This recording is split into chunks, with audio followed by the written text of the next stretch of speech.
UFC 254 goes down this Saturday, and it's headlined by a massive fight between two champions, Khabib Nurmagomedov and Justin Gaethje, to crown the undisputed lightweight champion. While in the co-main event, Robert Whittaker and Jared Cannonier clash to determine the next title challenger for champion Israel Adesanya. And when you order UFC 254 pay-per-view on ESPN+, you get a chance to get 1 full year of ESPN Plus subscription for just $20. That means for 1 full year, you can enjoy hundreds of live fights and tons of original shows, which will be exclusively available on ESPN Plus. So do not wait. Sign up for ESPN Plus by clicking the link in the description and order UFC 254 pay-per-view today.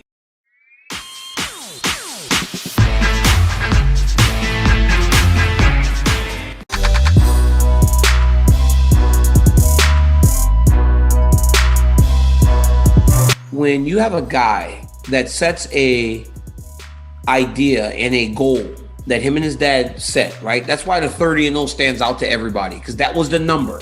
That was the number that they wanted to get to, 30-0. And Khabib was always the one that said 30-0, I will be retired from the game, right? But this is something that he wanted, and they kind of set that number in their minds. So now that's another source of motivation for this man as his father has gone away. So if that's the case, that makes him even more dangerous, because before he was fighting to make his father proud, make his family and team proud and everybody, and become a world champion. But now he's fighting in his dad's honor too, right? So there's another level of motivation.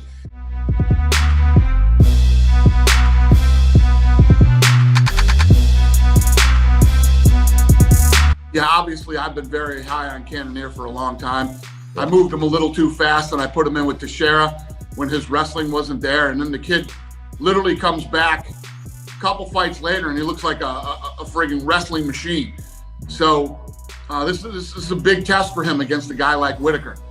And I think that Adesanya has been brilliant in the way that he has played this thing out. And the guys that he's fought, Costa got hurt and couldn't fight, so he says, I want Romero. Well, Romero doesn't deserve, I don't care. He's looked at as one of the toughest, meanest guys in the division. I want him.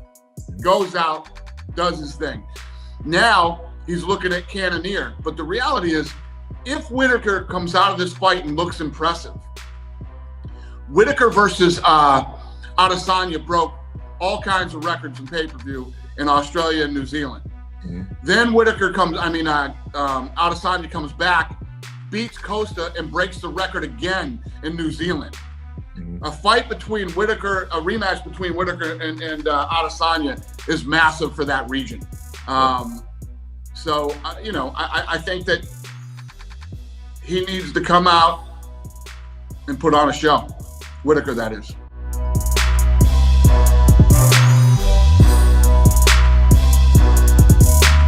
Who would be the ideal opponent for a comeback fight? In mixed martial arts, it would be Volkanovski. Overall, the fight that I really want would be Ryan Garcia. More than any MMA fight, you'd rather box Ryan Garcia, is what you're saying. Yeah, absolutely. Wow. I would love to beat that Oscar De La wannabe with his padded record.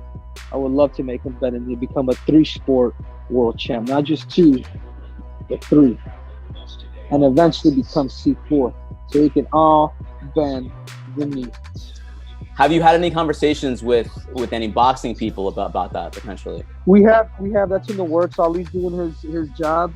All this could potentially happen next year too, man. So whether any of this stuff doesn't even happen, I'm making my moves financially, not in real estate and whatnot, and I'm still continuing to keep training and I'm staying healthy. And that necessarily doesn't mean I'm doing mixed martial arts, but I'm constantly keeping the body strong.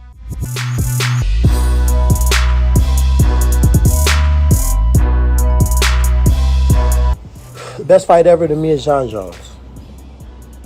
Underneath Jon Jones, I would probably have to say a tie between Anderson Silva and Demetrius Johnson. Underneath that, I would say maybe a tie for Daniel Cormier and Khabib. And after that, it's kind of up in the air. I think that last spot right there is going to have to be fought out for the next 2 or 3 years. The next 2 or 3 years is going to dictate who gets that spot. It's a couple of people that's close. If they do 2 or 3 things well, consistently do that, then they'll eat that spot. When I make this comeback, and I'm gonna do it the right way this time. Like the last time I did it, I wasn't prepared. I thought I was. I wasn't prepared to be the champion like I should have been. I wasn't prepared to harness and basically monitor the success the way that I should have. The next time I will. I'm gonna do the right thing with it. I'm gonna do what I originally said, you know what I mean? Which was originally to give God glory. I wanted the glory for myself. I wanted the glory. I wanted the respect. Not from people to worship me, but I wanted the respect for just the sacrifices. I had did everything to the book.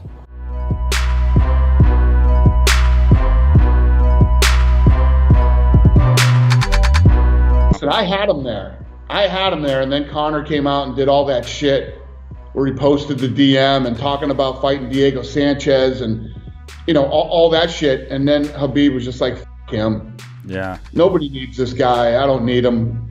He doesn't matter. Blah, blah, blah. And you know, the whole fight fell apart after Conor did that. He seems super interested in this fight, though. He's making a lot of posts, and like he just recently made a post like today or something about illegally kneeing Khabib in the head and the eye or something, and laughing about it and shouting out to you. He did what? He made a post today on Twitter showing the video of him illegally kneeing Khabib in the eye from the bottom, and saying that it was illegal, and kind of laughing and joking about it. And then he made another post on a jet ski behind him. He seems very into this fight. Like he's definitely into it. There's a reason why he's doing these things, like you said. You know, he plays games and stuff. He's definitely wanting to fight. So I mean, obviously he's trying to get back in there. Yeah, I mean, I know at one point, you know, it was important for Conor to get the rematch against Khabib.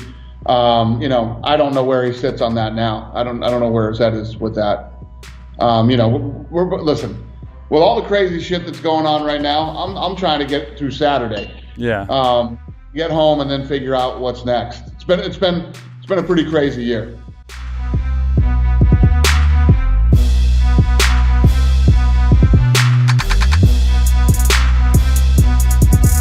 And I know there's been talk about you and Conor on Ultimate Fighter, and you shot that down according to Ali, and you don't like Conor, obviously, but he has a tough fight coming up that I was surprised he actually took, and he's taking it against Poirier. If he beats Poirier, would you consider fighting him? Would you consider giving him another shot, or are you totally against giving him another shot at all?